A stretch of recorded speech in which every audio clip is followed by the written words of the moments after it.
O pessoal não. Eu ontem comi com o Lewandowski, então ontem fui de esquerda. O molho era de direita. Essa semana, mais assim, tipo de esquerda. Boa noite a todos. Eu sou a Carolina. Queria agradecer a presença de vocês aqui, dizer que foi um prazer pra gente, da editora Martin Claret, editar o livro do Dante. Espero que vocês gostem tanto quanto a gente gostou. Agradeço a presença do Leandro Carnal também, muito obrigada. E só um aviso, após o debate a gente vai ter a sessão de autógrafos aqui fora. E vai ser por ordem de chegada, a gente vai organizar a fila, então podem ficar para receber o autógrafo do Dante. É isso. Obrigado, Carol. Bom, gente, em primeiro lugar eu queria agradecer em primeiro lugar a Martin Claret, na pessoa da Carol e de toda a equipe da editora, que acreditou no projeto, nesse projeto que é um sonho, né? Porque ele vai muito além do livro. O livro, na verdade, é uma narrativa de uma longa história que a gente começa. Para quem for ler o livro depois vai ver. Para quem for, não, todo mundo aqui vai ler o livro, né?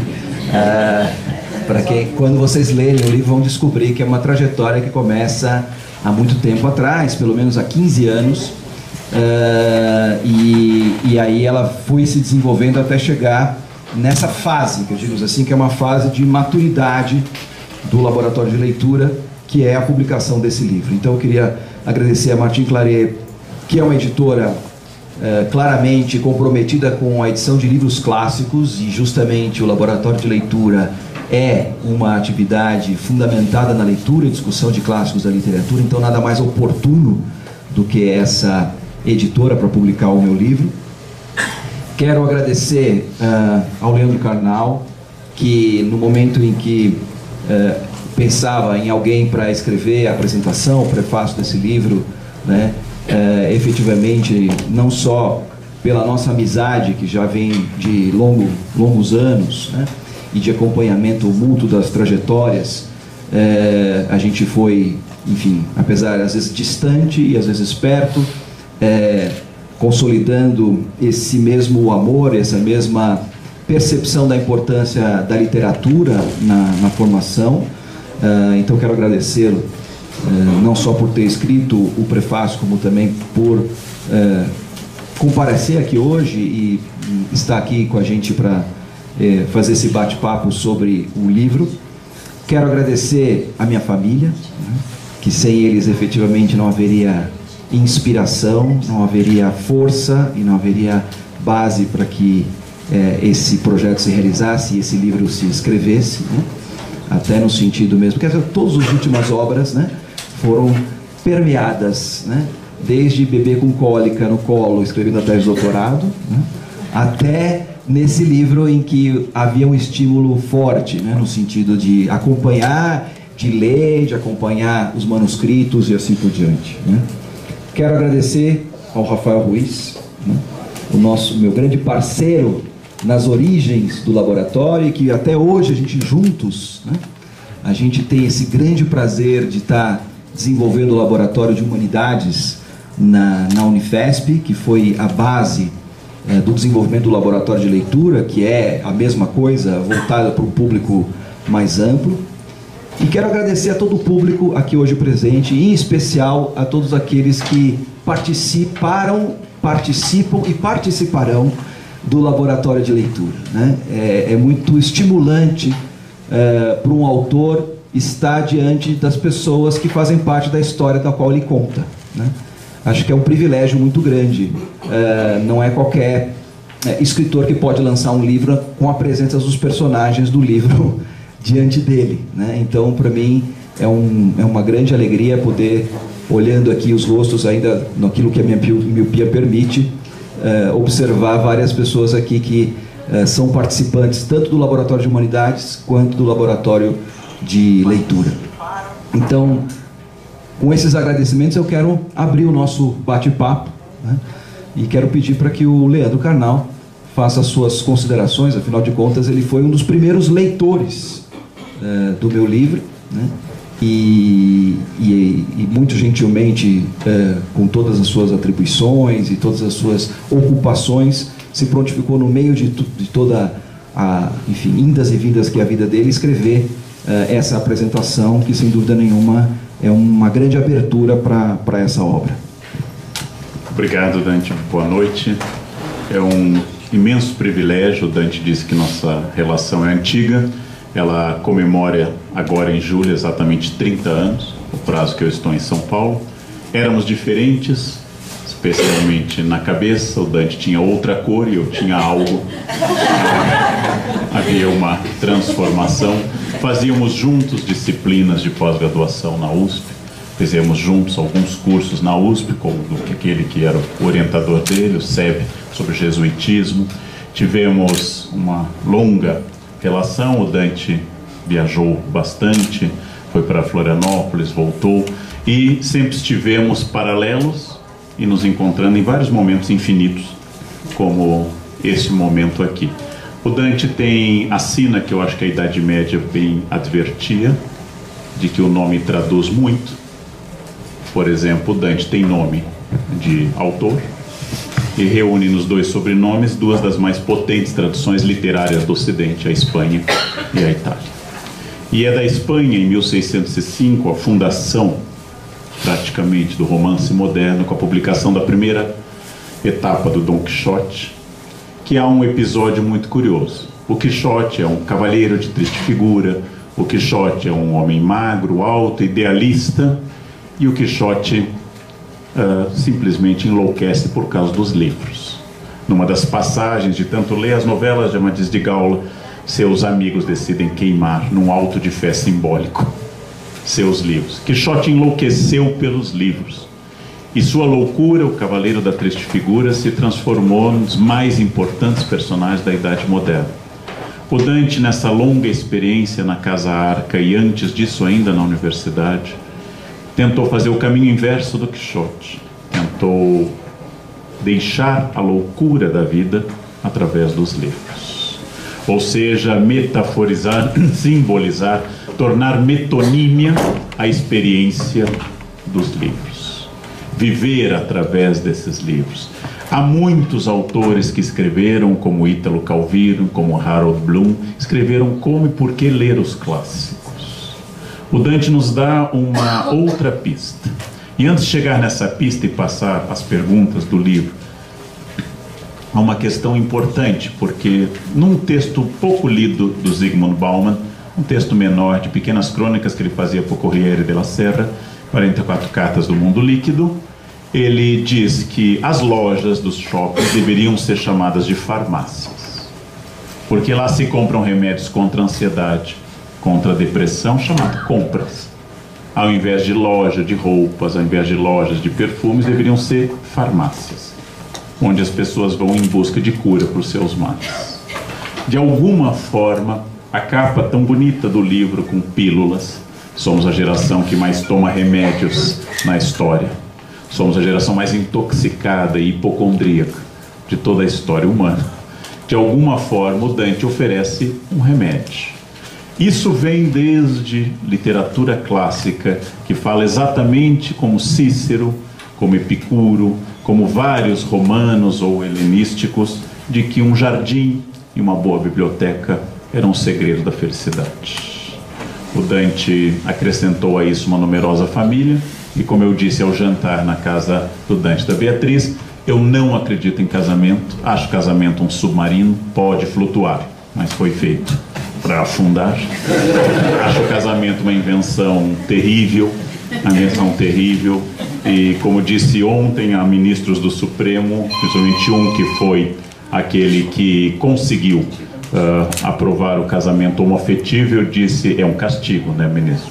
O senhor odeia os gays e quer que eles casem, para que eles sintam a intensidade e a dor do casamento. Eu não acredito em casamento, mas acredito no casamento do Dante e da Beatriz. Então, casamento não dá certo, com exceção do Dante e da Beatriz. Estarão lá nos anais matrimoniais do mundo, mas no resto não dá certo. Não tentem, a receita é única e insubstituível. Um Dante tem que encontrar uma Beatriz.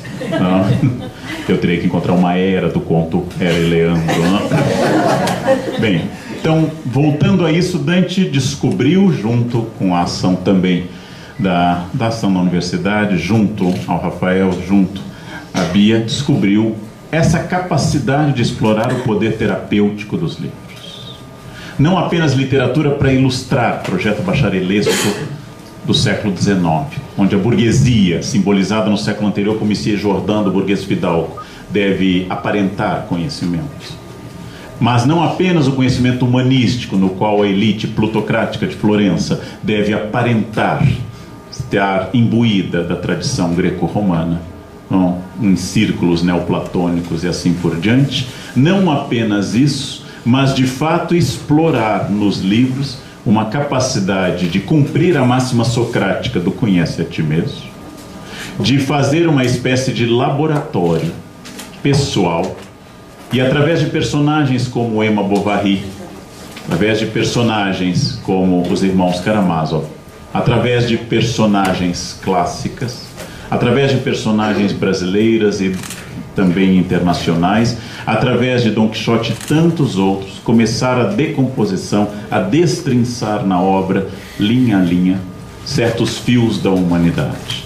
A arte, com certeza, é o que mais nos aproxima do inefável, é o que mais nos aproxima do instante em que a contingência se cruza com a eternidade e se transforma em arte. Observando uma estátua belíssima como a Pietà de Michelangelo, do lado direito da entrada da Basílica de São Pedro, uma estátua que está ali há quase 520 anos, aliás, ela é anterior à Basílica, né?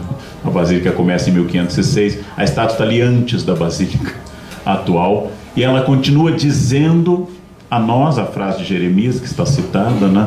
Ó vós que passais, olhai e ver se há dor maior que a minha. A Pietà continua transmitindo uma ideia de dor e de maternidade, de catarse, do sentido trágico da existência, passados 500 anos. Isso é o extraordinário da arte. É o extraordinário da arte. A arte humaniza. Se ela não for o projeto burguês do 19, se ela não for um projeto apenas humanista, se ela for um projeto transformador, a arte humaniza. Ela torna as pessoas capazes de pensar longe. E exatamente esse aspecto que o Dante, com grande sensibilidade e imenso conhecimento literário, começou a testar. Vocês não estão assistindo, como sabem, ao início de um projeto, mas a um relatório de um projeto vitorioso. Não é uma ideia que vai ser aplicada. Já é uma espécie de anatomia do Dr. Tulp, quadro do Rembrandt, que está em Haia, no Mauritshuis, uma espécie de anatomia, uma vivisecação da capacidade humana de se pensar. E cada vez mais, à medida que a nossa situação política e econômica vão tornando a literatura pouco imaginativa comparada com o Brasil contemporâneo, à medida em que nada que nós possamos piorar parece superar, nessa medida a arte se torna um guia, uma âncora, se torna uma capacidade de viver uma experiência única, a experiência de ler.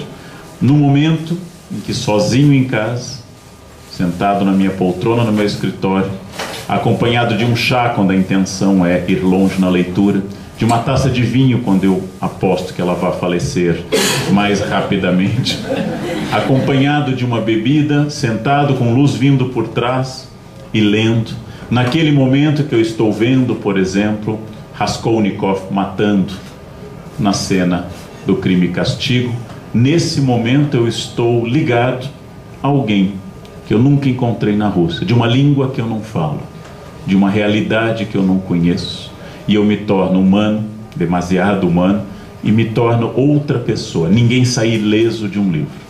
O livro que eu li mais vezes na vida, o Hamlet, foi o livro que eu li mais e repetidas vezes por força profissional, por ter dado aula em curso de tradução, por falar muito do Hamlet. É fascinante. Todas as vezes que eu leio, surge um novo Hamlet.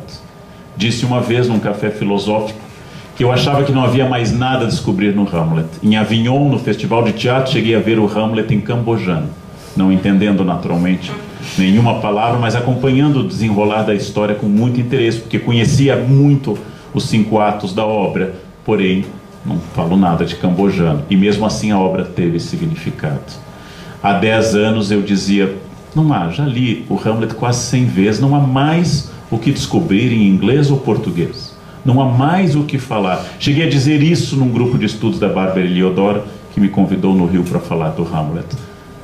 Meu pai faleceu em 2010 e eu descobri que surgiu um novo Hamlet para mim. Porque agora eu tinha a experiência dele, eu era órfão. Eu tinha o espaço da dor que o Hamlet tinha. Perda da identidade paterna e envelhecimento, que é o que Hamlet sofre do 3º para o 4º ato. Um envelhecimento brutal. Perder os pais é dar um passo na fila gigantesco. Deixar de ser filho, a orfandade me aproxima da minha finitude. Nada nos dá maior dimensão da finitude humana. Todos morreremos, com exceção da Rainha Elizabeth II. Todos morreremos. Nada me dá tanta ideia da minha finitude como simplesmente perder, como eu perdi meu pai. Enquanto temos pais, somos filhos, não importa que tenhamos 70 anos, somos filhos. Sem pais, somos órfãos.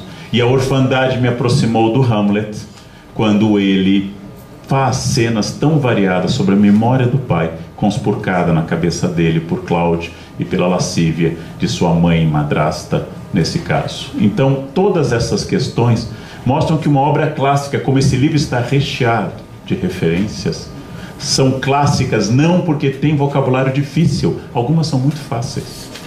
Outras obras não clássicas têm vocabulário complicado. Não pelas referências eruditas, algumas têm, outras não. Outras não.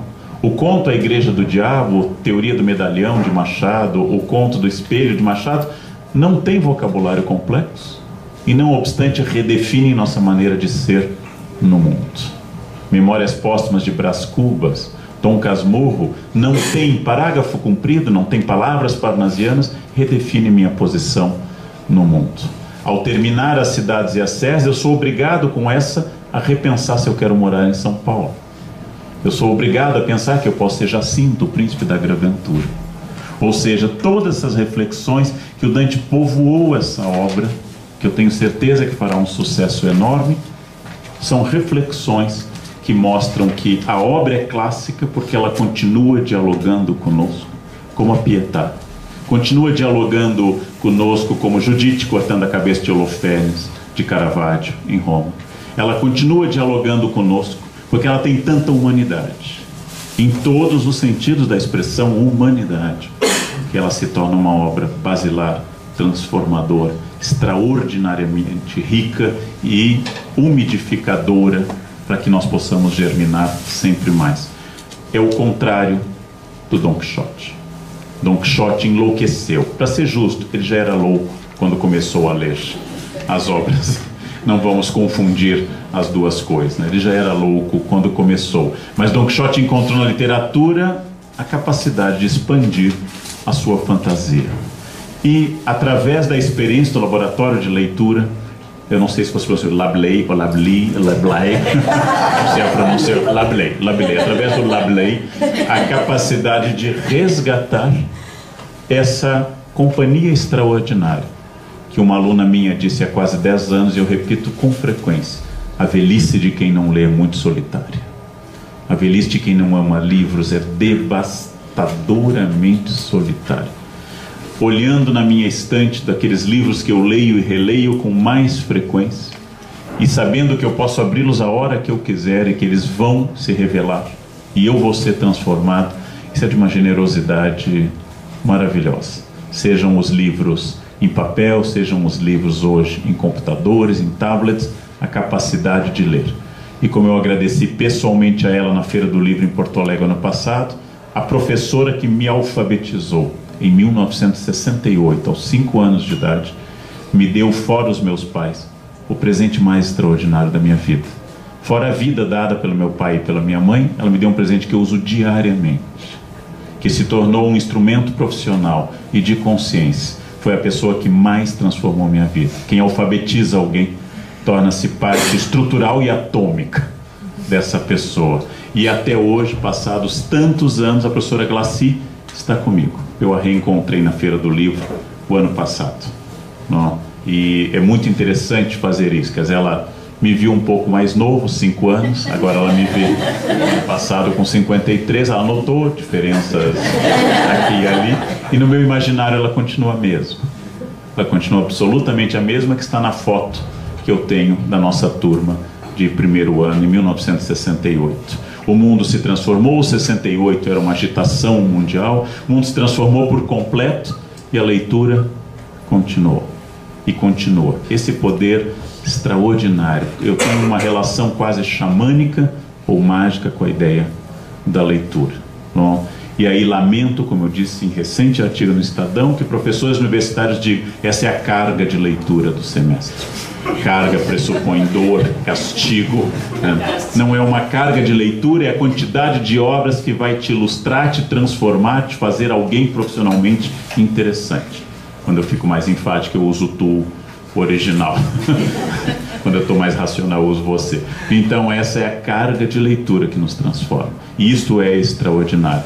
Então a primeira questão que eu quero propor ao Dante, que é o autor e o descobridor deste filão extraordinário de instrumentalizar o livro na prática como terapêutico, é exatamente quais foram as mudanças do método dos livros e como você notou que as pessoas começavam a ser transformadas pela leitura num mundo que ninguém mais quer parar ou pensar, porque o tempo se acelerou, especialmente em áreas urbanas como São Paulo. Então, como elas se transformaram? Então, essa é uma das questões que eu abordo quase no começo do livro, justamente como é que a gente descobriu essa fórmula, digamos assim, de trabalhar a literatura numa dinâmica que, em última análise, depois quando a gente começou eu sempre falo isso no plural majestático, não é por uma questão de, como dizia, por exemplo, o Pelé, o jogador de futebol, nós vamos então fazer, não, mas é que de fato foi um trabalho em equipe, né? Foi um trabalho que eu acho que é isso que traz o elemento, digamos assim, original do projeto do Laboratório de Leitura, que ele desde o começo foi uma experiência coletiva. De certa forma, eu sou um pouco o transmissor dessa experiência e aquele que, estando junto a isso, junto com o Rafael, quando a gente começou o Laboratório de Humanidades, na perspectiva de não permitir com que a coisa se acabasse, que se esvanecesse, né? Porque, na verdade, o que a gente percebe é que a leitura, como você acabou de falar, ela é um patrimônio da humanidade, né? Assim como a Pietà, que está lá logo na entrada do Vaticano e está lá há 5 séculos, a literatura clássica, ela também está a nós disponível. E às vezes o que a gente observa é que a relação das pessoas com a literatura é quase de um fetiche, né? Ou algo que ao mesmo tempo é desejado e inalcançável, né? Isso é uma constante que a gente observa desde o início desse projeto. E é muito bonito de ver como as pessoas, de repente, quando entram na dinâmica do laboratório de leitura, descobrem que são capazes de ler, né? Nesse ponto, é muito interessante o diálogo que eu estabeleço aqui nessa obra, por exemplo, com um autor que eu gosto muito, que é o Todorov, num livro que ele escreveu já praticamente no final da vida, talvez tenha sido a penúltima ou a última obra dele, que chama-se Literatura em Perigo, onde ele diz o grande desserviço, em certa medida, que a crítica literária fez à literatura, na medida em que ela sequestrou a grande literatura das pessoas comuns. E a academia acabou produzindo a ideia de que os clássicos eram objetos de estudo de departamentos acadêmicos nas universidades. Isso tirou das pessoas uma possibilidade de encontro com a humanidade e, portanto, de encontro com elas mesmas, que é uma coisa que tem um papel, tem um aspecto dentro da perspectiva da desumanização que a gente vive hoje muito grande. Então, nesse sentido, o que a gente observa é que quando você dá a oportunidade para as pessoas fazerem essa experiência da leitura do clássico, dentro dessa metodologia que a gente desenvolveu, é algo libertador e algo revelador. Revelador, em primeiro lugar, para as próprias pessoas que fazem a experiência, e revelador também para nós que estamos, de certa forma, propondo a experiência. Eu acho que a grande originalidade do laboratório de leitura, que na verdade o que nós estamos fazendo? A gente está simplesmente, num primeiro momento, propondo que as pessoas leiam obras de 2.000 anos, 3.000 anos, 500 anos, 100 anos, 20 anos, 30 anos, depende muito, né? Eu costumo dizer sempre para todos os grupos e para todas as palestras onde eu vou falar sobre esse assunto que Homero, Shakespeare, Cervantes, Machado de Assis não continuam sendo lidos e relidos e traduzidos e retraduzidos porque eles têm uma boa assessoria de marketing, mas é porque eles têm algo a dizer para nós, independentemente da língua, independentemente da cultura, independentemente do tempo, né? Como você acabou de falar quando estava falando do Dostoiévski, né? E de como é que ele te transporta para uma outra temporalidade, para uma outra língua, para uma outra espacialidade, que é uma experiência amplificadora, que é uma experiência transformadora, efetivamente. O que eu descobri é que quando você junta pessoas que estão nesse mesmo esforço de ler uma obra clássica, porque toda obra clássica tem, em certa medida, um preço a ser pago, né? E quando as pessoas estão dispostas a pagar, e tudo fica mais fácil quando a gente faz com o outro. Eu tenho bastante autoridade para dizer isso, porque lá em casa somos muito outros, né? A gente costuma dizer que um dos lemas que a gente fala lá em casa pode dizer que o brasão da família é: juntos fazemos coisas incríveis, né? Então, efetivamente, essa descoberta de que a gente descobre a facilidade de poder compartilhar, em primeiro lugar, as dificuldades. E aí a gente começa a perceber que a obra clássica é fácil e, ao mesmo tempo, difícil para todos. E quando a gente está fazendo isso em conjunto, uns podem ajudar os outros a ler.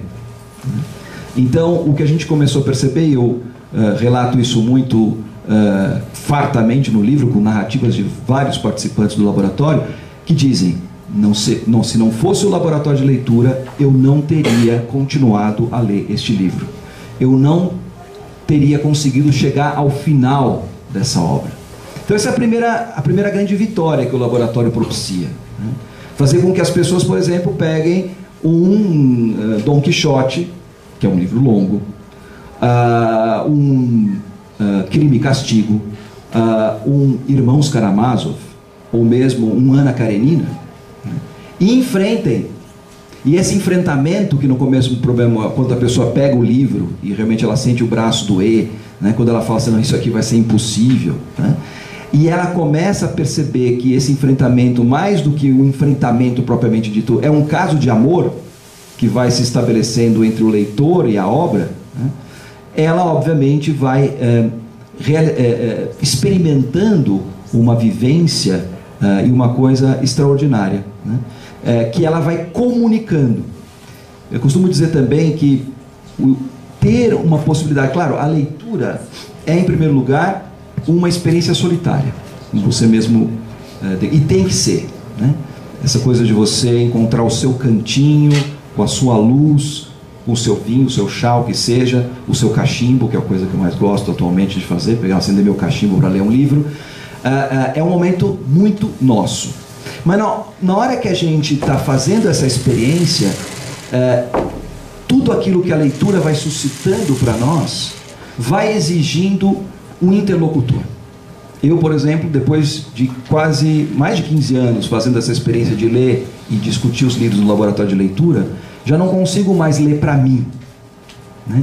Eu, ao ler, fico imaginando, ou fico pensando, fico ansioso de chegar ao momento em que eu estarei com o meu grupo, ou com meus vários grupos, dependendo do livro que eu estou lendo, para poder ouvir o que as pessoas sentiram a ler aquela passagem, que me emocionou tanto, ou que me provocou tanto, né?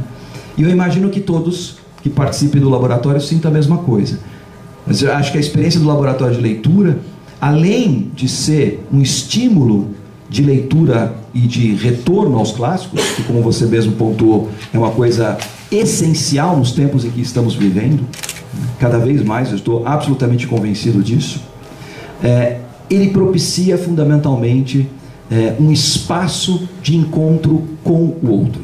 E venhamos e convenhamos, né? Por mais que a gente diga que a gente nunca esteve tão conectado como estamos hoje, através das redes sociais e assim por diante, na verdade nós nunca estivemos tão solitários.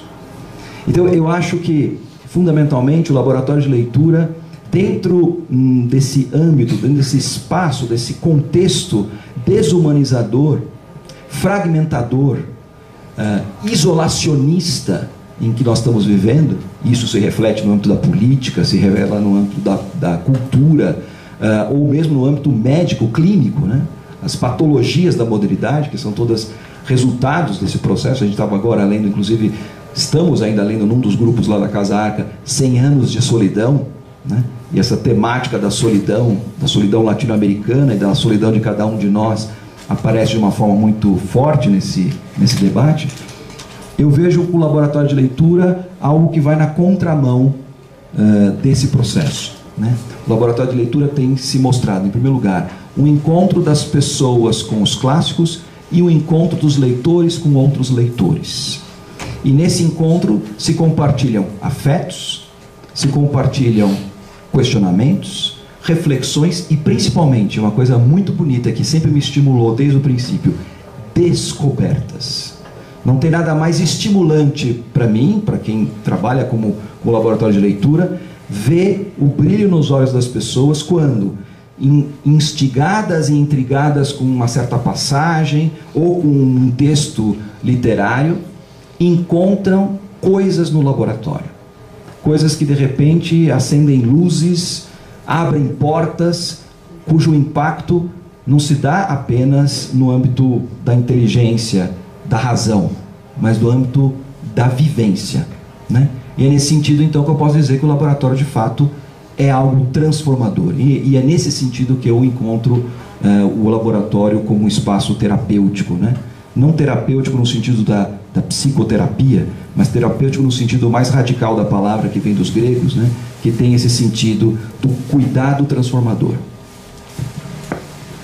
O já citado trecho do Burguês Fidalgo do Molière, encomendado por Luís XIV para ironizar essa nobreza de toga, recém-adquirido título, mas ainda carente de conhecimentos, o Monsieur Jordan faz um curso de literatura. E o professor de gramática lhe ensina que as pessoas se expressam em prosa e versos. Portador dessa verdade avassaladora e inteiramente nova, ele promove uma festa e recebe os convidados dizendo: "Você sabe que o seu boa noite é prosa", e fica transmitindo aquele tipo de conhecimento que marcou uma grande etapa da humanidade. Das pessoas que querem descobrir que Art Nouveau criou-se em 1900 na Exposição Universal de Paris, usa linhas sinuosas, elementos florais. Art Deco surgiu em 1925 na Exposição d'Art Decorative, usa linhas retas. Ou na tradução da minha mãe: tudo que é difícil de limpar é nouveau, tudo que é fácil é déco. É uma outra maneira de definir Art Nouveau e déco. Esse tipo de informação imediata para impressionar nos salões. Aqueles jogos de epigramas que se fazia nas cortes do antigo regime, dando versos, sabendo quem faria um verso alexandrino, quem faria um verso heróico e assim por diante. Todas essas ideias são ideias instrumentais da cultura. Algumas pessoas, alguns literatos, alguns autores e muitos leitores descobriram com a literatura o mesmo que se descobriu com a música. Ela não é um fundo para que eu faça outra coisa. Ela é um palco no qual eu vou atuar. Ela não é aquilo que eu coloco enquanto eu trabalho ou leio. É aquilo que eu permito que dialogue comigo. Uma obra escutada, como a Nona Sinfonia de Beethoven, a Paixão segundo São Mateus, de Bach, são obras transformadoras também nesse sentido. Essa questão da transformação que o Dante fez a referência é porque deixa de ser informação, que abunda hoje. Somos a era da informação, ela abunda, ela existe em todos os lugares, e passa a ser formação. Porque esse é o equívoco da modernidade. Esse é o equívoco da terceira onda. Esse é o equívoco do mundo conectado. As pessoas confundem formação com informação. Todas as doenças, todos os diagnósticos, todos os remédios do mundo estão presentes na internet. E formar um médico continua sendo tão penoso quanto há 50 anos. Todas as receitas do planeta estão disponíveis na internet. E uma cozinheira vai queimar muito a mão, furar muito o dedo com a faca, até aprender a fazer algo bom. A experiência, madre de todas as coisas, diz o esmerado de Cito Orbis, que a gente lia na USP. A experiência, madre de todas as coisas, ela é fundamental. A proposta do Dante parece ser aparentemente simples, quase linear, extraordinariamente inovadora. Transformar a literatura de dado em vivência, de informação em formação, seguindo aquela norma que Fernando Pessoa usou como lema de um refrigerante que então chegava a Portugal no início do século XX. Primeiro a gente estranha, depois a gente se entranha. Ao fazer esse lema para um refrigerante da época, que manda a ética que não se reproduzam nomes comerciais, não, mas que existe até hoje, refrigerante, ele tinha que ensinar que, apesar do gosto inicial ser estranho para aquela geração, haveria um elemento que ia penetrar em você, que é o entranhamento. Na verdade, o processo que está aqui atrás da proposta que eu li atentamente na obra do Dante é como fazer uma pessoa se apropriar desse legado e, através disso, tornar-se diferente. Diferente das pessoas que, com a redução vocabular, aqui não é uma reclamação clássica de português bacharelesco ao estilo Rui Barbosa, de quem acabei de reler um volume. Não é que você vá se tornar melhor se souber que erga-siotiqueirológico, quer dizer, coisas que vêm por acaso. Não é isso que te torna melhor. Não é que você saiba adjetivos, expressões adjetivas preciosas, que um vaso de marfim e ouro é criselefantino, de marfim é ebúrneo, de prata é argentino, de chumbo é plúmbio. Não é essa a questão central. Não é a falta de vocabulário, mas o fato, como diz a escola de Frankfurt, especialmente Wittgenstein, de que as palavras são as pedras que constituem a rua do pensamento, e eu sou naquilo que digo e sou aquilo que leio. Logo, quanto menos palavras eu tiver, menos experiências eu tiver, mais pobre é o meu pensamento. O problema não é a forma apocopada, como nós chamamos, do vossa mercê ter se transformado no 19 em você, o você ter se transformado no fim do 20 em VC. E provavelmente nessa mesma dinâmica, em uma geração, será apenas o som do V. O problema não é reduzir, mas, como muito bem lembrou outro clássico, George Orwell, denunciando todos os totalitarismos do mundo, sejam de direita ou de esquerda. Quando escreve sobre o mundo de 1984, a principal função da ditadura lá era reduzir as palavras da novilíngua.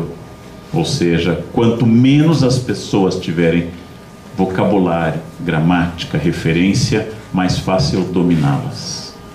Essa questão é uma questão central. Então, nisso eu vejo também, no sentido aristotélico da palavra, e passando a palavra ao Dante de novo, uma opção política. Não apenas existencial, mas política. Um homem que lê é um homem difícil de ser dominado. Não que grandes ditadores não tenham sido ilustrados, e não que o nazismo não tenha ocorrido no país que tinha a quantidade maior de doutores por 100 mil habitantes da Europa, que era a Alemanha. Não que a literatura não possa também impedir que um filósofo formado em Heidelberg, como por exemplo o ministro da propaganda nazista Goebbels, exista. Não que um ideólogo do nazismo, como o arquiteto sobre quem escrevi hoje uma crônica, Rosenberg, também não possa ser ilustrado, não possa ser poliglota. A literatura é um instrumento como um martelo, pode servir para um prego e pode matar uma pessoa. Então livros também são perigosos. Quando enveredam por um caminho, como Mein Kampf de Hitler, quando enveredam por um caminho do racismo, do preconceito, do ataque, eles também podem ser perigosos. E os livros clássicos também são uma opção política, opção de libertar este poder de parteiro que tem o autor, de trazer todas as coisas dentro de nós. Uma curiosidade que o público talvez tenha: na casa de um ferreiro qual é a matéria do espeto? Seus filhos leem? Leem muito. Leem. É importante, né, meninos? Concordem. Pega mal, né?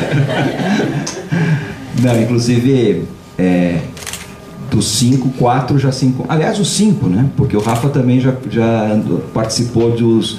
Porque lá na Casarca a gente também já, desde do ano passado, final do ano passado, iniciamos os ciclos de laboratório Kids e Teen, né?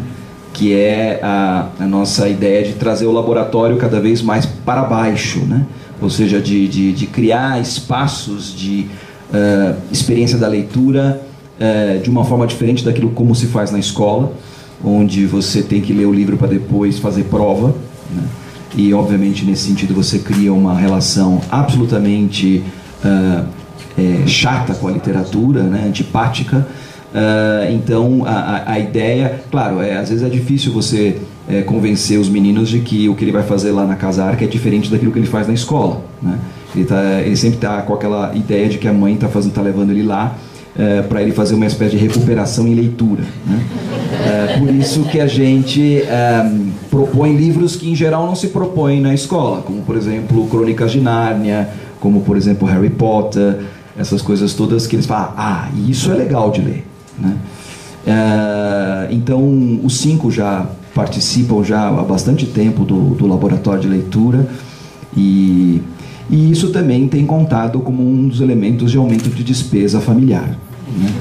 Porque todos eles precisam, cada um deles, ter o seu exemplar. Não basta a grande dificuldade de dividir exemplares de leitura. Mas esse é o tipo da coisa que eu faço com grande satisfação e grande alegria.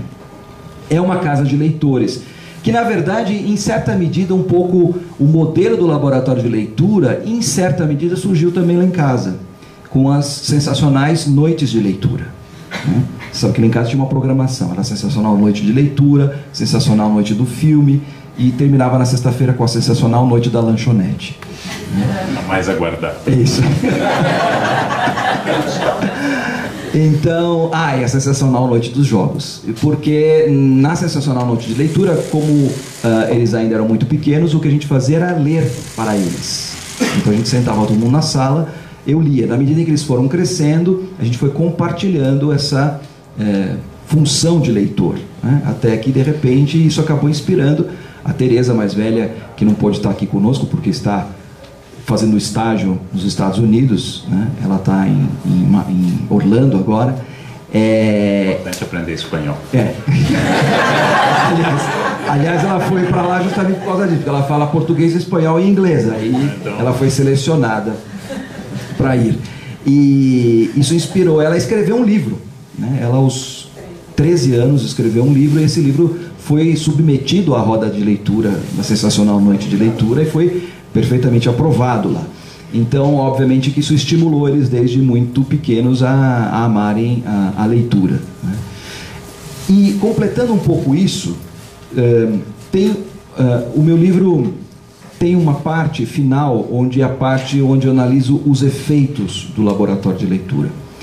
E ouvindo você falar agora um pouco sobre essa experiência de resgate da humanidade e, ao mesmo tempo, do empoderamento que a palavra, que a língua dá, eu lembrei de uma das narrativas que eu reproduzo aqui no meu livro, que de certa forma ilustra, em certo sentido, o quanto que o laboratório de leitura pode ser entendido como um espaço de formação de leitores, né? E eu gostaria de ler esse trecho. É de uma moça que participou de um grupo ainda bem alguns anos atrás, na Unifesp, e ela depois transmitiu oralmente essa narrativa, que depois eu transcrevi e reproduzo aqui no meu livro. Ela diz o seguinte, está na página 156. Está vendo o pessoal treinadinho, Leandro? É super treinadinho. Página 156, último parágrafo, diz o seguinte: venho de uma família muito simples. Meu pai era um homem muito simples. Mal chegou a completar os estudos, mas valorizava muito o conhecimento e a cultura. Era muito trabalhador e não deixava faltar nada em casa. Procurou sempre que estudássemos nos melhores colégios que ele podia pagar. E principalmente, todo o dinheiro que sobrava, ele investia na compra de livros. Livros bons, principalmente clássicos. E assim, conforme meus irmãos e eu íamos crescendo, víamos a biblioteca da sala ir aumentando.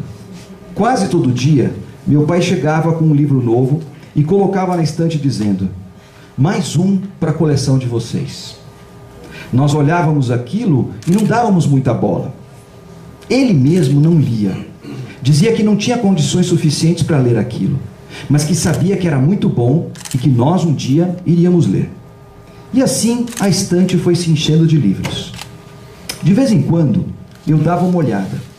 Tinha muitos daqueles clássicos da editora Abril, de capa dura, vermelha. Eu então olhava os nomes dos autores, nomes difíceis, estrangeiros, o título dos livros, e tudo me parecia algo tão difícil, tão distante.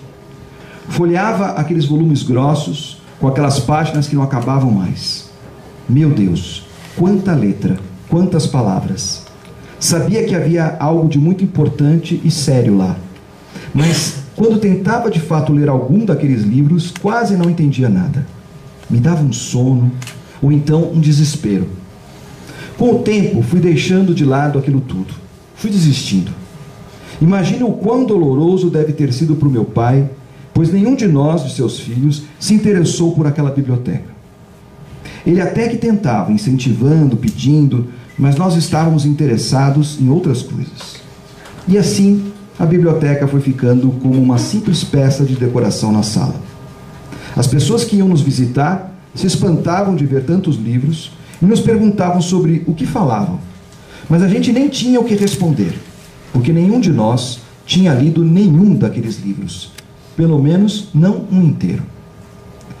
Quando meu pai morreu, minha mãe quis doar todos aqueles livros. Nunca ninguém mexe nesses livros, só fica juntando pó, ou seja, mais ao estilo Art Nouveau, né? Disse ela. Mas nós deixamos, era como se estivéssemos desrespeitando a memória de nosso pai.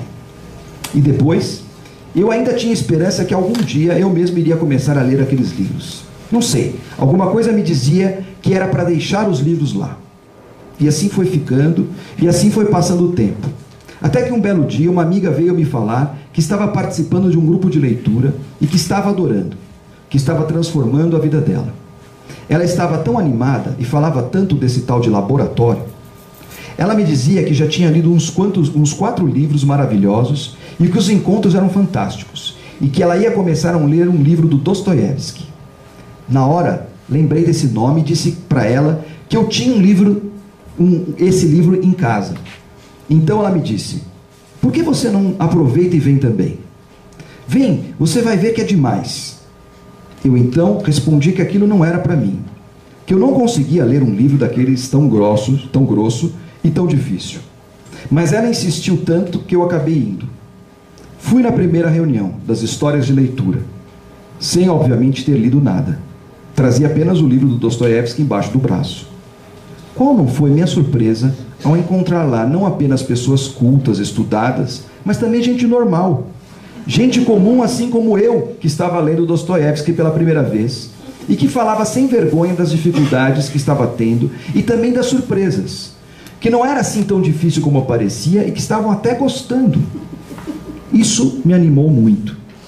E então, depois o coordenador também deu umas dicas muito boas e passou um número bastante razoável de capítulos para a gente ler até a semana seguinte. Bonzinho esse coordenador, né? Saí de lá tão animada que já comecei a ler o livro no metrô, voltando para casa. A partir daí não parei mais. Aquele encontro foi não só um incentivo, mas acho até que uma libertação. Não era preciso que eu entendesse tudo, e caso tivesse alguma dúvida, podia trazer no próximo encontro, sem medo, sem vergonha. Nossa, que descoberta! Descobri que eu sabia, que eu podia ler aqueles livros todos, que aquilo tudo não estava escrito para pessoas de outro nível de inteligência, mas para gente normal e meio ignorante como eu. Ah, meu Deus, como eu fiquei emocionada, só de imaginar meu pai. Finalmente eu estava realizando o sonho dele. Finalmente um dos seus filhos estava usando aquela biblioteca, lendo aqueles livros. E tudo isso por causa do laboratório de leitura. Hoje não fico um dia sem ler um par de páginas que seja. Se não leio, algo parece que falta alguma coisa. É quase como se fosse passar um dia sem comer ou sem beber água.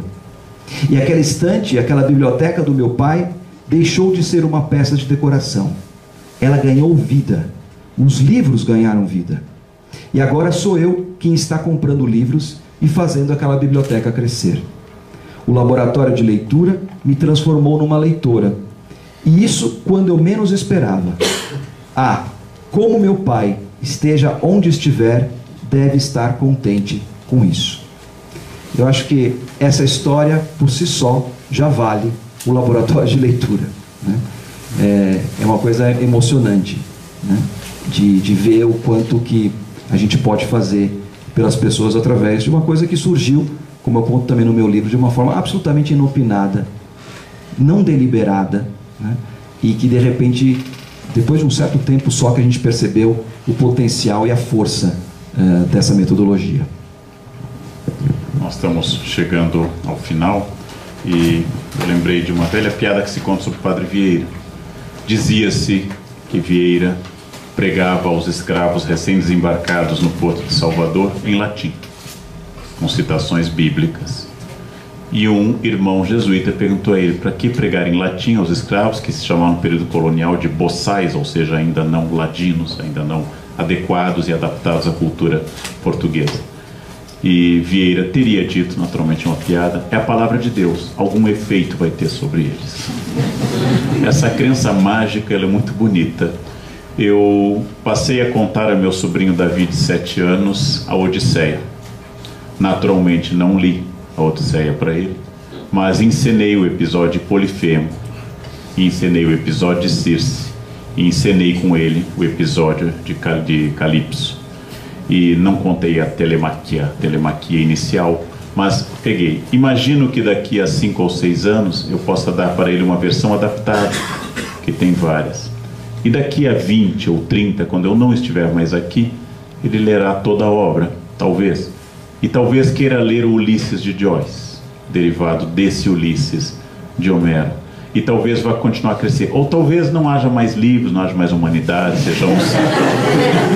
Mas eu quero ter, e isso é uma das coisas bonitas que eu vejo na obra do Dante, eu quero ter a responsabilidade da semente. Eu quero ter deixado essas sementes para que, se vão germinar, é a palavra de Deus, algum efeito vai ter sobre as pessoas. Se não tiver, pelo menos o pregador morre satisfeito em ter feito isso. Se ele não ganhar a literatura, meu sobrinho, eu ganharei o paraíso por ter tentado, e a boa intenção de tudo isso.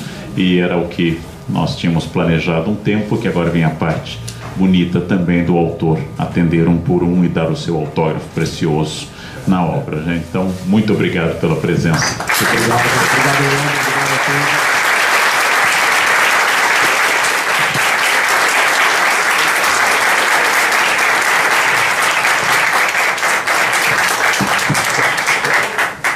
Então agora, quem quiser o autógrafo, eu vou estar na parte lá de fora.